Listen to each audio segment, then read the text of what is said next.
கனிந்த அன்பான காலை வணக்கங்கள்.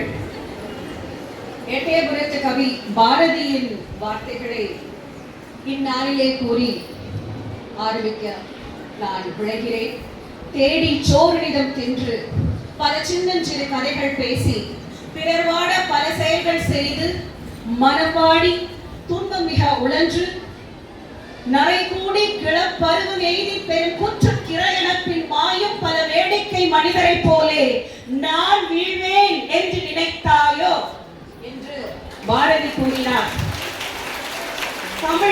தமிழின் ருசி, தமிழின் ரசம் அறிந்தவர் அவர். அந்த தமிழுக்கு இலக்கணமாய் விளங்கியவர் நமது குலபதி ஐயா வீராபாபு அவர்கள். மதிப்பிற்குரிய கல்லூரி முதல்வர் அவர்களே,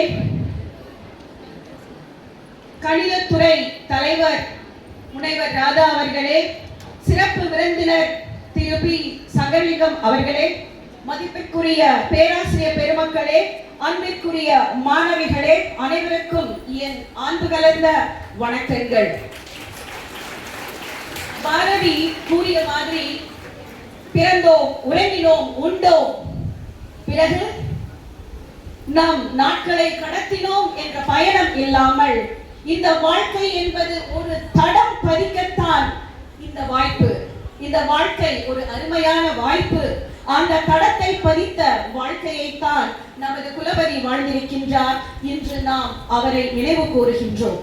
நம்முடைய கல்வி பயணத்திற்கு அடித்தளமிட்ட ஒரு மகத்தான ஆளுமையை நினைவு கூறுவதில் அந்த பெரும் வாய்ப்பை எனக்கு அளித்த முதல்வருக்கு என் தாழ்மையான வணக்கங்கள்.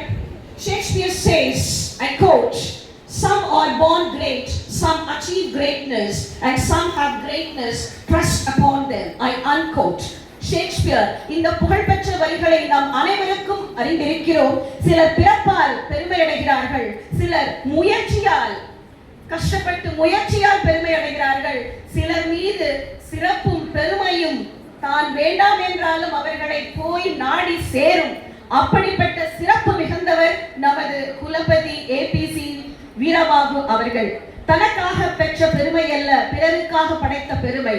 நமது முதல்வர் அவர்கள் தனது உரையில் இதை ஆணித்தரமாக எடுத்துரைத்தார்.